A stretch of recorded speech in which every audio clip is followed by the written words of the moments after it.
एक लड़की रात के अंधेरे में एक कार से सड़क पर फेंक दी जाती है। पूरा शहर मान लेता है कि उसका कातिल ईमानदार वकील उसी कातिल का केस लड़ने के लिए तैयार हो जाता है। आखिर उसने ऐसा क्यों किया? इस सवाल का जवाब आपको पूरी कहानी हिलाकर रख देगा। नमस्कार दोस्तों, स्वागत है आपका सिनेमा कहानी में। आज हम जानेंगे एक ऐसी दमदार कोर्ट रूम थ्रिलर की कहानी जिसमें हर की शुरुआत शहर के सबसे मशहूर और चमचमाते क्लब से होती है। तेज म्यूजिक, रंग बिरंगी लाइट्स और पार्टी के माहौल के बीच शौर्य अपनी दुनिया में मस्त होकर एंजॉय कर रहा होता है। इसी दौरान उसकी मुलाकात सोमी नाम की एक खूबसूरत लड़की से होती है। दोनों की बातचीत शुरू होती है और कुछ ही देर में उनकी अच्छी दोस्ती हो जाती है। काफी समय साथ बिताने के बाद दोनों एक साथ क्लब से बाहर निकल जाते हैं, लेकिन किसी ने भी नहीं सोचा था कि यही मुलाकात कुछ घंटों बाद एक खौफनाक हादसे में बदल जाएगी। दृश्य बदलता है। रात का गहरा सन्नाटा, सड़क किनारे एक छोटा सा चाय का ठेला। तभी एक काली कार आकर रुकती है। एंट्री होती है हमारे हीरो अर्जुन की। अर्जुन शहर का सबसे मशहूर वकील है। अदालत में उसका रिकॉर्ड ऐसा है कि उसने आज तक एक भी केस नहीं हारा। लोग उसे उसके असली नाम से कम और इक्का के नाम से ज्यादा जानते हैं। लेकिन अर्जुन की सबसे बड़ी पहचान उसकी जीत नहीं, बल्कि उसका उसूल है। वह कभी भी किसी अपराधी का केस नहीं लड़ता, चाहे सामने करोड़ों रुपए ही क्यों ना रख दिए जाएं। अगर इंसान गुनहगार है तो अर्जुन उसका साथ देने से साफ इनकार कर देता है। इसी वजह से लोग उसे सिर्फ एक वकील नहीं, बल्कि इंसाफ का रखवाला मानते हैं। तभी अर्जुन के फोन की घंटी बजती है। फोन उसकी पत्नी अवंतिका का था। उसकी घबराई हुई आवाज सुनते ही अर्जुन बिना एक पल गंवाए सीधे अस्पताल की तरफ निकल पड़ता है। अस्पताल पहुंचते ही उसे पता चलता है कि उसकी छोटी बेटी समायरा अपने स्विमिंग प्रतियोगिता के दौरान अचानक बेहोश हो गई थी और उसकी नाक से लगातार खून निकलने लगा था। डॉक्टर फिलहाल उसे खतरे से बाहर बताते हैं, लेकिन एहतियात के तौर पर कुछ जरूरी टेस्ट करने की सलाह देते हैं। अर्जुन और अवंतिका थोड़ी राहत की सांस लेते हैं, लेकिन उन्हें बिल्कुल भी अंदाजा नहीं था कि अगले कुछ घंटों में उनकी जिंदगी पूरी तरह बदलने वाली है। अस्पताल में डॉक्टर समायरा के कुछ और टेस्ट कराने की तैयारी करते हैं, लेकिन तभी वह अर्जुन और अवंतिका से कहते हैं, हमें सिर्फ समायरा का ही नहीं, आप दोनों का भी ब्लड टेस्ट करना होगा। ये सुनते ही दोनों हैरान रह जाते हैं। उन्हें समझ नहीं आता कि उनकी बेटी के इलाज के लिए उनके ब्लड टेस्ट की क्या जरूरत है। फिर भी बेटी की खातिर दोनों बिना कोई सवाल किए टेस्ट के लिए तैयार हो जाते हैं। उसी दौरान अर्जुन का फोन फिर बजता है। इस बार कॉल उसके असिस्टेंट का था। वह घबराई हुई आवाज में कहता है, सर, शहर के बड़े बिजनेसमैन और नेता हर्षवर्धन के बेटे शौर्य को पुलिस ने सोमी पर जानलेवा हमला करने के आरोप में गिरफ्तार कर लिया है। उनके परिवार की सिर्फ एक ही मांग है कि ये केस आप लड़ें। यह सुनते ही अर्जुन के चेहरे का रंग बदल जाता है। उधर पुलिस की जांच में एक और बड़ा खुलासा होता है। जिस लड़की को सब मृत समझ रहे थे, वह अभी जिंदा थी। सोमी की सांसें चल रही थीं, लेकिन उसकी हालत बेहद गंभीर थी। वह गहरे कोमा में चली गई थी और जिंदगी मौत के बीच लड़ रही थी। दूसरी तरफ सारे सबूत सीधे शौर्य की तरफ इशारा कर रहे थे, इसलिए पुलिस ने उसे गिरफ्तार कर लिया। कुछ ही देर बाद अर्जुन हर्षवर्धन के आलीशान बंगले में पहुंचता है। हर्षवर्धन शहर का बेहद ताकतवर नेता और करोड़ों का बिजनेसमैन था। बेटे की गिरफ्तारी से उसकी सालों की बनाई हुई इज्जत दांव पर लग चुकी थी। वह अर्जुन के सामने हाथ जोड़कर कहता है, मेरे बेटे को बचा लो, सिर्फ तुम ही उसे जेल से बाहर निकाल सकते हो। लेकिन अर्जुन बिना एक पल सोचे साफ मना कर देता है, मैं किसी अपराधी का केस नहीं लड़ता। इतना कहकर वह वहां से जाने लगता है। तभी पीछे से शौर्य की आवाज आती है। वह मुस्कुराते हुए पूछता है, अर्जुन, ऐसा क्या हो जाए कि तुम मेरा केस लड़ने के लिए तैयार हो जाओ? अर्जुन उसकी तरफ देखता है और ठंडे लहजे में कहता है, सिर्फ कोई चमत्कार, वही मुझे तुम्हारा केस लेने पर मजबूर कर सकता है। यह कहकर अर्जुन वहां से चला जाता है, लेकिन उसे बिल्कुल भी अंदाजा नहीं था कि किस्मत कुछ ही घंटों बाद ऐसा खेल खेलने वाली है जो उसके सारे उसूल तोड़ देगा। अस्पताल में अर्जुन और अवंतिका डॉक्टर की रिपोर्ट का इंतजार कर रहे थे। दोनों को पूरा भरोसा था कि यह सिर्फ एक सामान्य बीमारी होगी और कुछ दिनों में समायरा बिल्कुल ठीक हो जाएगी। लेकिन अगले ही पल डॉक्टर जो कहते हैं, उसे सुनकर दोनों के पैरों तले जमीन खिसक जाती है। समायरा को ब्लड कैंसर है और बीमारी आखिरी स्टेज में पहुंच चुकी है। यह सुनते ही अवंतिका की आंखों से आंसू बहने लगते हैं, जबकि अर्जुन कुछ पल के लिए बिल्कुल सुन्न हो जाता है। डॉक्टर बताते हैं कि अब समायरा को बचाने का सिर्फ एक ही तरीका है, बोन मैरो ट्रांसप्लांट। आमतौर पर माता पिता में से किसी एक का बोन मैरो बच्चे से मैच कर जाता है, इसलिए डॉक्टर अर्जुन और अवंतिका के टेस्ट की रिपोर्ट मंगवाते हैं। दोनों के दिल में उम्मीद की एक किरण जागती है, लेकिन अगले ही पल वह उम्मीद भी टूट जाती है। डॉक्टर गंभीर आवाज में कहते हैं, मुझे अफसोस है, आप दोनों में से किसी का भी बोन मैरो समायरा से मैच नहीं कर रहा। ये सुनकर अर्जुन और अवंतिका पूरी तरह टूट जाते हैं। तभी डॉक्टर एक और ऐसा सच बताते हैं जो अर्जुन की पूरी दुनिया हिला देता है। अगर माता पिता दोनों का बोन मैरो मैच नहीं कर रहा तो हमें समायरा के असली पिता को ढूंढना होगा। शायद उन्हीं का बोन मैरो मैच हो जाए। कमरे में कुछ सेकंड के लिए पूरी खामोशी छा जाती है। अर्जुन धीरे धीरे अवंतिका की तरफ देखता है। अवंतिका की झुकी हुई नजरें ही सब कुछ बता देती हैं। समायरा अर्जुन की सगी बेटी नहीं थी। कुछ देर बाद अवंतिका रोते हुए पूरी सच्चाई बताती है। शादी से पहले उसका रिश्ता शौर्य के साथ था। उसी दौरान वह प्रेग्नेंट हो गई थी। लेकिन जब उसने शौर्य को यह बात बताई तो उसने बच्चे को भी महसूस भी नहीं होने दिया कि वह उसकी सगी बेटी नहीं है। अब वही बेटी मौत से लड़ रही थी और उसे बचाने वाला सिर्फ एक इंसान था, शौर्य। अर्जुन अपने सारे गुस्से, नफरत और उसूलों को दबाकर सीधे जेल पहुंचता है। शौर्य उसे देखकर मुस्कुराने लगता है। उसे पहले से पता था कि अर्जुन आखिर उसके पास क्यों आया है। क्या हुआ अर्जुन? आखिर चमत्कार हो ही गया। अर्जुन बिना कुछ कहे सिर्फ एक बात बोलता है, मेरी बेटी की जान बचा लो, बोन मैरो डोनेट कर दो। शौर्य कुछ सेकंड तक अर्जुन को देखता रहता है, फिर उसके चेहरे पर एक शैतानी मुस्कान आ जाती है। जरूर, लेकिन मेरी भी एक शर्त है। शौर्य कुर्सी से उठकर धीरे धीरे अर्जुन के पास आता है। उसके चेहरे पर जीत की मुस्कान साफ दिखाई दे रही थी। वह अर्जुन की आंखों में देखते हुए कहता है, मैं समायरा के लिए बोन मैरो जरूर दूंगा, लेकिन सिर्फ एक शर्त पर। अर्जुन गुस्से से उसकी तरफ देखता है। शौर्य मुस्कुराते हुए अपनी शर्त बताता है, तुम मेरा केस लड़ोगे और मुझे अदालत से बाइज्जत बरी कराओगे। यह सुनते ही अर्जुन का खून खौल उठता है। जिस इंसान का केस लड़ने से उसने कुछ घंटे पहले साफ इनकार कर दिया था, आज उसी के सामने वह मजबूर खड़ा था। कुछ देर की खामोशी के बाद अर्जुन अपनी बेटी की खातिर यह सौदा मंजूर कर लेता है, लेकिन वह शौर्य से साफ कह देता है, मैं ये सब सिर्फ अपनी बेटी के लिए कर रहा हूँ, तुम्हारे लिए नहीं। यहीं पर दोनों की पुरानी दुश्मनी का राज भी सामने आता है। एक समय था जब शौर्य अर्जुन के अंडर वकालत सीखता था। अर्जुन उसे अपना सबसे होनहार जूनियर मानता था, लेकिन धीरे धीरे उसे पता चला कि शौर्य कानून का इस्तेमाल इंसाफ के लिए नहीं, बल्कि अपराधियों को बचाने के लिए करना चाहता है। जब अर्जुन को उसके काले कारनामों का पता चला तो उसने खुद बार काउंसिल में शिकायत करके शौर्य का वकालत का लाइसेंस रद्द करवा दिया। उसी दिन से शौर्य अर्जुन से नफरत करने लगा। अब किस्मत ने दोनों को फिर आमने सामने ला खड़ा किया था। दूसरी तरफ यह खबर पूरे शहर में आग की तरह फैल जाती है कि इक्का अर्जुन अब शौर्य का केस लड़ रहा है। हर कोई हैरान था। जो वकील आज तक सिर्फ बेगुनाहों के लिए खड़ा होता था, वह अचानक एक आरोपी का बचाव क्यों कर रहा है। उधर सरकारी वकील मधु को भी यह बात खटकने लगती है। उसे पूरा यकीन था कि अर्जुन बिना किसी बड़ी वजह के कभी अपना उसूल नहीं तोड़ सकता। यानी इस केस में कोई ऐसा राज छिपा है जो अभी तक किसी के सामने नहीं आया। इधर अर्जुन भी अपनी जांच शुरू कर देता है। वह अपनी टीम को शौर्य की कार की बारीकी से जांच करने का आदेश देता है। उसे उम्मीद थी कि कार से कोई ऐसा सबूत मिलेगा जिससे असली सच्चाई सामने आ जाएगी। लेकिन कुछ घंटों बाद उसकी टीम एक चौंकाने वाली खबर लेकर लौटती है। सर, कार का केमिकल वॉश कराया जा चुका है। हर सबूत मिटा दिया गया है।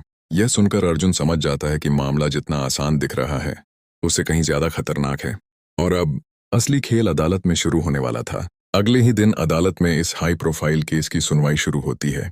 कोर्ट रूम लोगों से खचाखच भरा हुआ था। हर किसी की नजर सिर्फ एक इंसान पर थी, इक्का अर्जुन। सबको इंतजार था कि आखिर वह एक ऐसे आरोपी का बचाव कैसे करेगा जिसके खिलाफ लगभग सारे सबूत मौजूद हैं। लेकिन अर्जुन शुरुआत से ही ऐसा दांव चलता है जिसकी किसी ने कल्पना भी नहीं की थी। वह सबसे पहले अपने ही क्लाइंट शौर्य को गवाह के कटघरे में बुला लेता है। पूरा कोर्ट रूम हैरान रह जाता है। अर्जुन शौर्य से पूछता है, उस रात क्लब से निकलने के बाद क्या हुआ था। शौर्य गहरी सांस लेकर बताना शुरू करता है। वह कहता है कि क्लब में उसकी और सोमी की अच्छी बातचीत हुई थी। दोनों ने साथ डिनर करने का फैसला किया, लेकिन रास्ते में उससे एक बहुत बड़ी गलती हो गई। उसने जबरदस्ती सोमी को किस करने की कोशिश की। ये सुनते ही पूरे कोर्ट रूम में फुसफुसाहट शुरू हो जाती है। शौर्य आगे कहता है कि उसकी इस हरकत से घबराकर सोमी चलती कार का दरवाजा खोलकर बाहर कूद गई। उसके बाद उसके साथ क्या हुआ मुझे नहीं पता।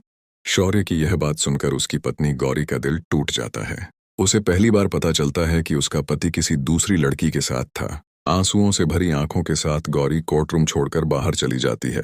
अब बारी थी सरकारी वकील मधु की। मधु खड़ी होती है और एक के बाद एक सवालों की बौछार, और न ही कोई ऐसा सबूत जो यह साबित कर सके कि वह सच बोल रहा है। कोर्ट में माहौल पूरी तरह उसके खिलाफ होता जा रहा था। कोई ठोस नतीजा न निकलने पर जज अगली तारीख दे देते हैं। लेकिन कोर्ट के बाहर इस केस का असर अर्जुन की निजी जिंदगी पर पड़ने लगता है। स्कूल में बच्चे समायरा का मजाक उड़ाने लगते हैं। वे कहते हैं, तुम्हारे पापा तो कातिलों को बचाते हैं। इन तानों से समायरा अंदर ही अंदर टूटने लगती है। उसका मानसिक तनाव इतना बढ़ जाता है कि उसकी तबीयत फिर से बिगड़ जाती है। अर्जुन के सामने अब दो लड़ाइयां थीं, एक अदालत में और दूसरी अपनी बेटी की जिंदगी के लिए। लेकिन उसे बिल्कुल भी अंदाजा नहीं था कि अगली सुनवाई में सरकारी वकील मधु ऐसा सबूत पेश करने वाली है जो पूरे केस की दिशा बदल देगा। अगली सुनवाई शुरू होते ही सरकारी वकील मधु अपना पहला गवाह पेश करती है। वह था सड़क किनारे चाय बेचने वाला वही आदमी जिसने उस रात सबसे पहले सोमी को सड़क पर गिरते हुए देखा था। चाय वाला गवाही देते हुए कहता है, उस रात मैंने एक काली कार को अपने ठेले के पास रुकते देखा था। कुछ ही सेकंड बाद कार का दरवाजा खुला और एक लड़की सड़क पर गिर गई। मुझे ऐसा लगा कि कार के अंदर बैठा आदमी शौर्य ही था। इतना सुनते ही कोर्टरूम में हलचल मच जाती है, लेकिन अर्जुन चुपचाप अपनी सीट से उठता है। उसके चेहरे पर जरा भी घबराहट नहीं थी। वह गवाह के सामने पहुंचकर मुस्कुराते हुए पूछता है, रात का समय था, चारों तरफ अंधेरा था, क्या तुमने सच में शौर्य का चेहरा साफ देखा था? चाय वाला कुछ पल के लिए चुप हो जाता है। अर्जुन फिर पूछता है, कार का मॉडल क्या था? उसका नंबर याद है या फिर तुम सिर्फ अंदाजा लगा रहे हो? अब चाय वाले के चेहरे पर घबराहट साफ दिखाई देने लगती है कि फाइल पलटते हुए अचानक एक ऐसी बात नोटिस करती है जो अब तक किसी की नजर में नहीं आई थी। सोमी के शरीर पर मौजूद घाव वे किसी चाकू या बंदूक से नहीं बने थे। घाव छोटे, गहरे और नुकीली चीज से किए गए वार जैसे थे। मधु के दिमाग में अचानक एक खतरनाक शक पैदा होता है। क्या शौर्य ने कार की चाबी से हमला किया था? अगर ऐसा था तो कार को केमिकल वॉश करवाने के बावजूद एक जगह ऐसी थी जहां से सबूत शायद अभी भी मिल सकता था। कार का की होल, अगर खून लगी चाबी बार बार उसमें डाली गई होगी तो उसके अंदर खून या डीएनए के बेहद छोटे छोटे निशान अब भी मौजूद हो सकते थे। यह सोचते ही मधु बिना समय गंवाए पुलिस को आदेश देती है, शौर्य की कार के की होल की तुरंत फॉरेंसिक जांच करवाई जाए। उधर अर्जुन अपने घर पर बैठा इस केस की हर कड़ी जोड़ने की कोशिश कर रहा था। उसे महसूस हो रहा था कि कहीं न कहीं कोई बहुत बड़ा सच छिपा हुआ है। लेकिन अगले ही पल उसकी पत्नी अवंतिका उसके हाथ में एक पेन ड्राइव रखती है। उसमें सोमी के सोशल मीडिया अकाउंट, चैट्स और पर्सनल डाटा मौजूद था। अर्जुन उसे देखकर चौंक जाता है, क्योंकि वह जानता था कि अगर यह सब कोर्ट में गया तो एक बेगुनाह लड़की की इज्जत हमेशा के लिए दांव पर लग जाएगी। लेकिन दूसरी तरफ समायरा की जिंदगी हर गुजरते पल के साथ मौत के और करीब पहुंच रही थी। अब अर्जुन के सामने सबसे कठिन फैसला था, एक बेटी की जान या एक लड़की की इज्जत। अगली सुबह अर्जुन भारी मन से कोर्ट के लिए निकलता है, लेकिन रास्ते में कोई उसका इंतजार कर रहा था। वह थी सोमी की माँ। उनकी आंखों में आंसू थे और हाथ जुड़े हुए थे। कांपती हुई आवाज में वह अर्जुन से कहती हैं, बेटा, मुझे पता है आज तुम कोर्ट में क्या करने वाले हो। मेरी बेटी अब इस दुनिया में नहीं है, कम से कम उसकी इज्जत तो बचा लो, उसे सबके सामने बदनाम मत करना।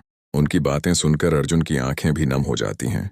वह कुछ पल तक खामोश खड़ा रहता है, फिर टूटे हुए दिल से सिर्फ इतना कहता है, मुझे माफ कर दीजिए, मैं एक बाप होने की मजबूरी से हार गया हूँ। इतना कहकर अर्जुन वहां से चला जाता है। कोर्ट की कार्यवाही शुरू होती है। इस बार अर्जुन अपने बचाव में अभिमन्यु को गवाह के तौर पर बुलाता है, जो सोमी का बॉयफ्रेंड था। कटघरे में खड़े होकर अभिमन्यु बताता है कि पिछले कुछ दिनों से उसके और सोमी के रिश्ते ठीक नहीं चल रहे थे। लेकिन जैसे जैसे अर्जुन उससे सवाल पूछता है, उसकी असली सोच सबके सामने आने लगती है। अर्जुन पूछता है, क्या तुम सोमी पर शक करते थे? अभिमन्यु बिना झिझक जवाब देता है, हाँ, मुझे लगता था कि वह पैसों के लिए किसी के भी करीब जा सकती है। पूरा कोर्टरूम सन्न रह जाता है। अर्जुन फिर एक चैट कोर्ट में पेश करता है जिसमें अभिमन्यु ने गुस्से में सोमी को धमकी दी थी। यह देखकर मधु भी हैरान रह जाती है। अर्जुन गुस्से में अभिमन्यु से कहता है, किसी लड़की के चरित्र पर उंगली उठाना बहुत आसान होता है, लेकिन बिना सबूत किसी को बदनाम करना सबसे बड़ा अपराध है। हालांकि अर्जुन यह सब अपनी बेटी की जान बचाने के लिए कर रहा था, लेकिन अंदर ही अंदर वह खुद भी टूट रहा था। वह जानता था कि एक बेगुनाह लड़की की निजी जिंदगी अदालत में उछाली जा रही है। उधर मधु चुपचाप अर्जुन की हर चाल को देख रही थी। उसे अब यकीन हो चुका था, अर्जुन कुछ छिपा रहा है, लेकिन वह क्या था, यह अभी तक किसी को पता नहीं था। इसी बीच फॉरेंसिक लैब की रिपोर्ट कोर्ट में पहुंच जाती है। रिपोर्ट देखते ही मधु के चेहरे पर हल्की सी मुस्कान आ जाती है। उसे शायद वह सबूत मिल चुका था जिसका उसे शुरुआत से इंतजार था, और यह सबूत अर्जुन के लिए अब तक का सबसे बड़ा झटका साबित होने वाला था। अगली सुनवाई शुरू होते ही सरकारी वकील मधु पूरे आत्मविश्वास के साथ खड़ी हो जाती है। वह कहती है, अब माननीय न्यायालय, आज मैं ऐसा सबूत पेश करने जा रही हूं जिसके बाद इस केस में किसी भी तरह की कोई गुंजाइश नहीं बचेगी। इतना कहकर वह फॉरेंसिक डॉक्टर को गवाह के कटघरे में बुलाती है। डॉक्टर अपनी रिपोर्ट अदालत के सामने रखते हुए बताते हैं, शौर्य की कार के की होल और चाबी से जो खून के अंश मिले थे, उनकी डीएनए जांच की गई। रिपोर्ट के मुताबिक वह खून सोमी का ही है। ये सुनते ही पूरे कोर्ट रूम में सनसनी फैल जाती है। अब तक जो मामला सिर्फ शक के आधार पर चल रहा था, उसमें पहली बार एक वैज्ञानिक सबूत सामने आ चुका था। मधु पूरे आत्मविश्वास से जज की तरफ देखकर कहती है, अब इसमें कोई शक नहीं बचता कि सोमी पर हमला शौर्य की कार में ही हुआ था। अर्जुन कुछ पल तक बिल्कुल खामोश खड़ा रहता है। यह सबूत उसके लिए भी किसी बड़े झटके से कम नहीं था। वह जज से कुछ समय मांगता है और सीधे जेल में बंद शौर्य से मिलने पहुंच जाता है। जेल पहुंचकर अर्जुन देखता है कि रसूखदार बाप का बेटा होने की वजह से शौर्य जेल में भी किसी वीआईपी की तरह रह रहा था। कमरे में टीवी, आरामदायक बिस्तर और हर सुविधा मौजूद थी। अर्जुन गुस्से से उसकी तरफ बढ़ता है और पहली बार सीधे सवाल करता है, सच सच बताओ, क्या तुमने सोमी का खून किया है? शौर्य बिना घबराए मुस्कुराता है, फिर कहता है, नहीं, मैंने उसे नहीं मारा। वह आगे बताता है, जब मैंने उसे किस करने की कोशिश की थी, तब उसने खुद को छुड़ाने की कोशिश की। उसी धक्का मुक्की में उसके हाथ में चोट लग गई होगी। शायद उसी खून के निशान मेरी चाबी और की होल तक पहुंच गए। शौर्य फिर हंसते हुए कहता है, इतनी चिंता मत करो अर्जुन, जल्दी से मुझे बाहर निकालो। याद रखो, तुम्हारी बेटी की जिंदगी अब भी मेरे बोन मैरो पर टिकी है। शौर्य की यह बात सुनकर अर्जुन का गुस्सा और भी बढ़ जाता है, लेकिन वह कुछ नहीं कर सकता था, क्योंकि हर गुजरते दिन के साथ समायरा की हालत और बिगड़ती जा रही थी। अब अर्जुन के सामने सिर्फ एक ही रास्ता था, या तो शौर्य को अदालत से बरी कराए या अपनी बेटी को हमेशा के लिए खो दे। और यही मजबूरी उसे जिंदगी का सबसे कठिन फैसला लेने पर मजबूर कर रही थी। जेल से लौटने के बाद अर्जुन पूरी रात सो नहीं पाता। एक तरफ अदालत में शौर्य के खिलाफ सबूत लगातार मजबूत होते जा रहे थे और दूसरी तरफ अस्पताल में समायरा की हालत हर दिन बिगड़ती जा रही थी। उसी रात कहानी अतीत की ओर मुड़ती है। हमें पता चलता है कि अवंतिका और शौर्य एक समय एक दूसरे से बेहद प्यार करते थे, लेकिन जब अवंतिका प्रेग्नेंट हुई और उसने यह खुशखबरी शौर्य को दी, तो उसने साफ कह दिया, मुझे यह बच्चा नहीं चाहिए, अबॉर्ट करा दो, मैं किसी जिम्मेदारी के लिए तैयार नहीं हूँ। यह सुनकर अवंतिका पूरी तरह टूट गई, लेकिन उसने अपने बच्चे को जन्म देने का फैसला किया। तभी उसकी जिंदगी में अर्जुन आया। सब कुछ जानने के बावजूद अर्जुन ने अवंतिका का साथ नहीं छोड़ा। उसने उससे शादी की और समायरा को अपनी बेटी बनाकर उसे वही प्यार दिया जो एक सगा पिता देता है। यही वजह थी कि आज अर्जुन किसी भी कीमत पर समायरा को खोना नहीं चाहता था। अगली सुबह अस्पताल से अचानक अर्जुन के पास फोन आता है। समायरा की तबीयत एक बार फिर बिगड़ चुकी थी। अर्जुन और अवंतिका दौड़ते हुए अस्पताल पहुंचते हैं। डॉक्टर उन्हें बताते हैं, अगर जल्द से जल्द बोन मैरो ट्रांसप्लांट नहीं हुआ तो हम समायरा को नहीं बचा पाएंगे। यह सुनकर अवंतिका खुद को संभाल नहीं पाती और फूट फूट कर रोने लगती है। उधर उसी समय एक और दुखद खबर सामने आती है। कई दिनों से कोमा में जिंदगी और मौत से लड़ रही सोमी आखिरकार दम तोड़ देती है। अब यह मामला सिर्फ हत्या की कोशिश का नहीं, बल्कि सीधे मर्डर केस में बदल चुका था। सोमी की मौत की खबर सुनते ही उसकी मां बेसुध होकर रोने लगती है। अर्जुन दूर खड़ा यह सब देख रहा था। उसके चेहरे पर दर्द साफ दिखाई दे रहा था। वह जानता था कि सोमी को इंसाफ मिलना चाहिए, लेकिन वह यह भी जानता था कि अगर शौर्य जेल में ही रहा तो उसकी बेटी शायद कभी बच नहीं पाएगी। इसी बीच अवंतिका अकेले जेल में शौर्य से मिलने पहुंचती है। शौर्य उसे देखकर मुस्कुराता है। उसे लगता है कि अवंतिका उससे बोन मैरो के लिए विनती करने आई है, लेकिन अवंतिका उसकी आंखों में देखते हुए कहती है, तुम कभी किसी के नहीं हो सकते, तुम्हें सिर्फ खुद से प्यार है। याद रखना, समायरा सिर्फ अर्जुन की बेटी है, तुम्हारा उससे कोई रिश्ता नहीं। इतना कहकर वह वहां से चली जाती है। शौर्य पहली बार कुछ पल के लिए खामोश रह जाता है। लेकिन दूसरी तरफ अदालत में अब सबसे खतरनाक मुकाबला शुरू होने वाला था, क्योंकि अर्जुन इस बार ऐसा सबूत पेश करने वाला था जो पूरे केस का रुख बदल सकता था। अगली सुनवाई शुरू होते ही अर्जुन अपनी तरफ से एक प्राइवेट फोरेंसिक एक्सपर्ट को गवाह के कटघरे में बुलाता है। पूरा कोर्ट रूम हैरानी से उसकी तरफ देखने लगता है। अर्जुन शांत आवाज में कहता है, अमाननीय न्यायालय, सिर्फ डीएनए मिल जाना किसी इंसान को अपराधी साबित नहीं करता। यह भी साबित होना चाहिए कि वह सैंपल पूरी तरह सुरक्षित और भरोसेमंद था। इसके बाद फॉरेंसिक एक्सपर्ट अपनी रिपोर्ट पेश करती है। वह बताती है, शौर्य की कार का केमिकल वॉश किया गया था। ऐसे में की होल से मिला खून का सैंपल बुरी तरह दूषित हो चुका था। डीएनए के कुछ अंश जरूर मिले हैं, लेकिन वे इतने पर्याप्त नहीं हैं कि 100% निश्चित होकर यह कहा जा सके कि हत्या उसी कार में हुई थी। कोर्टरूम में फिर से हलचल मच जाती है। मधु के सबसे मजबूत सबूत पर अब सवाल खड़े हो चुके थे। अर्जुन तुरंत इसी बात को अपना हथियार बनाता है। माननीय न्यायालय, कानून शक के आधार पर नहीं चलता।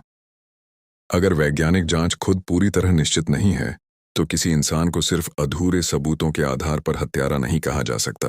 जज भी अर्जुन की दलील को गंभीरता से सुनते हैं, लेकिन मधु अभी हार मानने वाली नहीं थी। वह तुरंत अपना अगला गवाह पेश करती है। कटघरे में एक युवक आता है जो शौर्य के घर के सामने वाली बिल्डिंग में रहता था। वह अदालत में बयान देता है, उस रात करीब 1 बजे मैंने शौर्य को उसकी कार के पास देखा था। वह किसी से फोन पर बहुत घबराकर बात कर रहा था। मैं उसका चेहरा साफ पहचान सकता हूँ।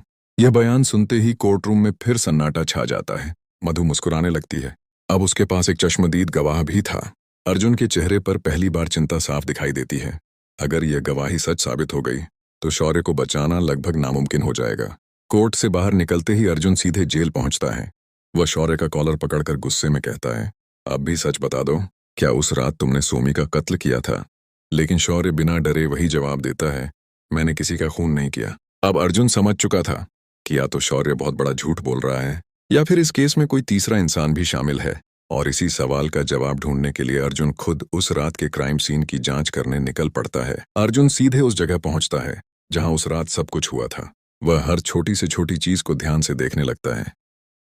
सड़क की दूरी, बिल्डिंग की ऊंचाई, चाय वाले का ठेला, कार के रुकने की जगह। वह पूरे क्राइम सीन को अपने दिमाग में दोबारा जी रहा था। कुछ देर जांच करने के बाद अर्जुन सीधे गौरी के घर पहुंचता है। दरवाजा खुलते ही गौरी उसे देखकर घबरा जाती है। अर्जुन शांत आवाज में कहता है, मुझे सिर्फ सच जानना है, उस रात आखिर हुआ क्या था? यह सुनते ही गौरी की आंखों से आंसू बहने लगते हैं। काफी देर तक चुप रहने के बाद वह सच बोल देती है, उस रात शौर्य ठीक रात 1 बजे घर आ गया था और घर आते ही उसने मुझे बेरहमी से पीटना शुरू कर दिया। अर्जुन हैरान रह जाता है। गौरी रोते हुए आगे बताती है, यह पहली बार नहीं था, वह अक्सर शराब पीकर मेरे साथ मारपीट करता था। उस रात मैं तंग आकर पुलिस को फोन भी करने वाली थी, लेकिन मेरे ससुर हर्षवर्धन के डर से बाद में पुलिस को दोबारा कॉल करके शिकायत वापस ले ली। अब अर्जुन के दिमाग में एक नई कड़ी जुड़ जाती है। अगर शौर्य रात 1 बजे घर पर था तो उसी समय वह सोमी की हत्या कैसे कर सकता था? उधर दूसरी तरफ सरकारी वकील मधु अपने पति के साथ एक महंगे रेस्टोरेंट में डिनर करने जाती है। वह हैरान थी क्योंकि उसका पति अचानक इतनी महंगी जगह क्यों लेकर आया। पूछने पर उसका पति खुशी से बताता है, मुझे शहर की एक बड़ी कंपनी में ऊंची पोस्ट पर नौकरी मिल गई है। मधु मुस्कुराती है, लेकिन अगले ही पल उसके चेहरे का रंग उड़ जाता है क्योंकि वह कंपनी हर्षवर्धन की थी। अब मधु सब समझ जाती है, ये नौकरी कोई इनाम नहीं बल्कि उसे केस से हटाने की एक सोची समझी रिश्वत थी। मधु तुरंत अपने पति से कहती है, मैं किसी कीमत पर अपने उसूल नहीं बेचूंगी, चाहे जो हो जाए मैं सोमी को इंसाफ दिलाकर रहूंगी। दोनों के बीच जबरदस्त बहस होती है। गुस्से में उसका पति रेस्टोरेंट छोड़कर चला जाता है। मधु अकेली बैठी सोच ही रही होती है। तभी वहां अर्जुन पहुंच जाता है। वह मधु को उदास देखकर शिष्टाचार के तौर पर कॉफी पीने का प्रस्ताव देता है। कॉफी के दौरान दोनों केस को लेकर बात करते हैं। इसी बीच कुछ लोग अर्जुन को पहचान लेते हैं और उसके साथ फोटो खिंचवाने लगते हैं। अर्जुन अपनी सीट से उठ जाता है, लेकिन अपना मोबाइल फोन टेबल पर ही छोड़ देता है। उसी समय उसके फोन पर एक मैसेज आता है। मधु की नजर अनजाने में उस मैसेज पर पड़ जाती है। मैसेज में लिखा था, सर, गौरी हमारी बात मानने के लिए तैयार नहीं है। वह कोर्ट में हमारे पक्ष में गवाही देने से साफ मना कर रही है। यह पढ़ते ही मधु के चेहरे के भाव बदल जाते हैं। अब उसके मन में एक ही सवाल था, अगर शौर्य सचमुच बेगुनाह है तो अर्जुन की टीम गौरी पर दबाव क्यों बना रही है?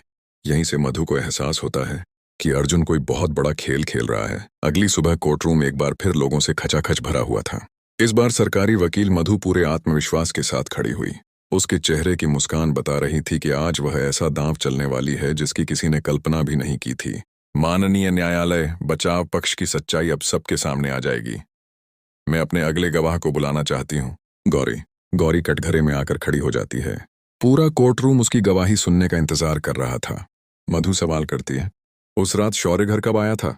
कुछ पल की खामोशी के बाद गौरी जवाब देती है, रात 1 बजे नहीं बल्कि सुबह 4 बजे, और घर आते ही हमारी बहुत बड़ी लड़ाई हुई थी। उसका यह बयान सुनते ही कोर्ट रूम में सनसनी फैल जाती है।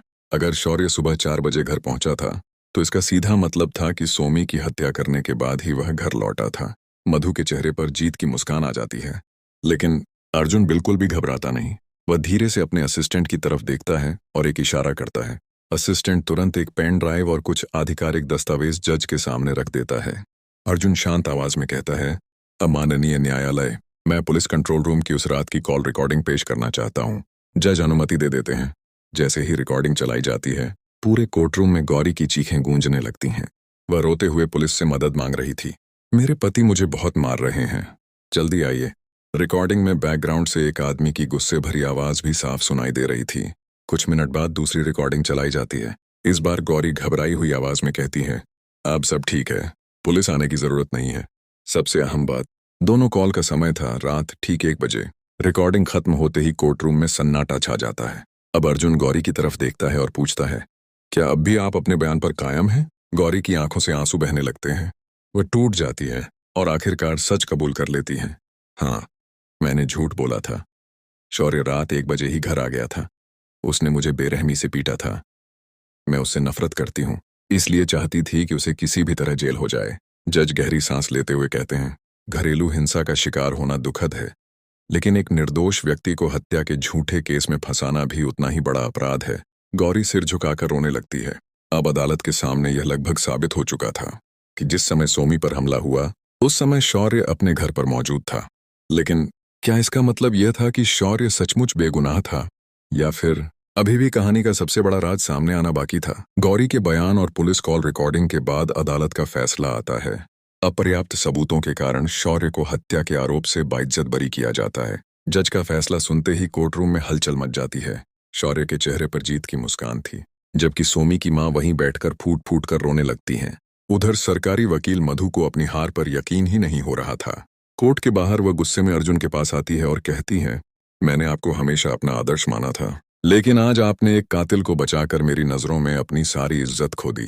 अर्जुन उसकी बातें चुपचाप सुनता रहता है। फिर उसके चेहरे पर हल्की सी मुस्कान आ जाती है, क्योंकि जो कुछ अभी अभी अदालत में हुआ था वह किसी संयोग का नहीं, बल्कि अर्जुन की पहले से रची हुई चाल का हिस्सा था। दरअसल रेस्टोरेंट में अपना मोबाइल भूलना अर्जुन की गलती नहीं थी। उसने जानबूझकर फोन टेबल पर छोड़ा था ताकि मधु उसके असिस्टेंट का वह मैसेज पढ़ ले। अर्जुन जानता था कि जैसे ही मधु वह मैसेज पढ़ेगी, वह जिद में आकर गौरी को गवाह बनाकर कोर्ट जरूर बुलाएगी, और ठीक वैसा ही हुआ। अर्जुन को पहले से पता था कि उस रात गौरी ने पुलिस कंट्रोल रूम में कॉल किया था।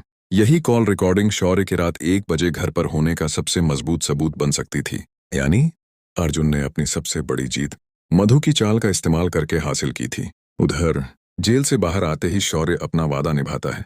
वह समायरा के लिए बोन मैरो डोनेट करता है। कुछ दिनों बाद सफल बोन मैरो ट्रांसप्लांट के बाद समायरा की हालत धीरे धीरे ठीक होने लगती है। अर्जुन और अवंतिका की जिंदगी में पहली बार राहत की सांस लौटती है। लेकिन अर्जुन के चेहरे पर खुशी नहीं थी। उसे अंदर ही अंदर एक बात लगातार परेशान कर रही थी। अगर शौर्य बेगुनाह है तो सोमी का असली कातिल कौन है? और अगर शौर्य ही कातिल है तो वह कानून से बच कैसे गया? कुछ दिनों बाद शहर के एक बेहद आलीशान क्लब में शौर्य अपनी आजादी का जश्न मना रहा था। तेज म्यूजिक, महंगी शराब और चारों तरफ मौजूद लोग। शौर्य खुद को दुनिया का सबसे बड़ा विजेता समझ रहा था। उसे पूरा यकीन था कि अब कोई उसका कुछ नहीं बिगाड़ सकता। आखिर अदालत उसे बाइज्जत बरी कर चुकी थी। तभी क्लब का दरवाजा खुलता है और अंदर प्रवेश करता है अर्जुन। उसे देखकर शौर्य मुस्कुराने लगता है। आओ अर्जुन, तुम्हारी वजह से ही मैं आज यहाँ हूँ। आखिर तुमने अपना वादा निभा दिया। लेकिन अर्जुन के चेहरे पर मुस्कान नहीं थी। वह सीधे शौर्य के सामने जाकर खड़ा हो जाता है। फिर एक ऐसा सवाल पूछता है जिसे सुनकर शौर्य का चेहरा उतर जाता है। एक बात बताओ शौर्य, तुमने सोमी को इतनी बेरहमी से क्यों मारा? कुछ सेकंड के लिए पूरा माहौल शांत हो जाता है। फिर शौर्य हंसने लगता है। क्या मतलब? अदालत तो मुझे बेगुनाह साबित कर चुकी है। अर्जुन भी हल्का सा मुस्कुराता है। अदालत ने तुम्हें बेगुनाह नहीं माना, सिर्फ सबूतों की कमी के कारण छोड़ दिया। लेकिन मैं सच जानता हूँ। यह सुनते ही शौर्य के चेहरे का रंग उड़ने लगता है। अर्जुन धीरे धीरे उस रात की पूरी कहानी बताना शुरू करता है। उस रात क्लब से निकलने के बाद शौर्य ने सोमी के साथ जबरदस्ती करने की कोशिश की थी। जब सोमी ने उसका विरोध किया तो गुस्से में आकर शौर्य ने कार की चाबी से उस पर कई वार किए। सोमी खून से लथपथ हो गई। घबराकर शौर्य उसे सड़क किनारे फेंक कर भाग गया। लेकिन भागते समय उसने एक बड़ी गलती कर दी। उसका मोबाइल फोन क्लब में ही छूट गया था। इसीलिए उसने रास्ते में एक भिखारी का फोन छीनकर गौरी को कॉल किया। उसी समय सामने वाली बिल्डिंग के लड़के ने उसे देखा था। बाद में जब शौर्य को पता चला कि किसी ने उसे देख लिया है तो उसने अपने गुंडों को उस भिखारी को मारने भेज दिया। लेकिन किस्मत ने इस बार उसका साथ नहीं दिया। भिखारी मरा नहीं, बल्कि गंभीर हालत में अस्पताल में भर्ती हो गया। और यहीं से शौर्य की बर्बादी शुरू हुई। अर्जुन आगे कहता है, मैं उस भिखारी से मिल चुका हूँ। उसने मुझे सब कुछ बता दिया। अब शौर्य की आंखों में डर साफ दिखाई दे रहा था। लेकिन अगले ही पल वह फिर हंसने लगता है। तो क्या हुआ? तुम सच जान गए तो क्या कर लोगे? मैं इस केस से बरी हो चुका हूँ। अब कोई मुझे सजा नहीं दिला सकता। शौर्य को लग रहा था कि वह एक बार फिर जीत गया, लेकिन उसे नहीं पता था कि असली खेल अभी खत्म नहीं हुआ है। शौर्य की बात सुनकर अर्जुन के चेहरे पर हल्की सी मुस्कान आ जाती है। वह शांत आवाज में कहता है, तुम सही कह रहे हो।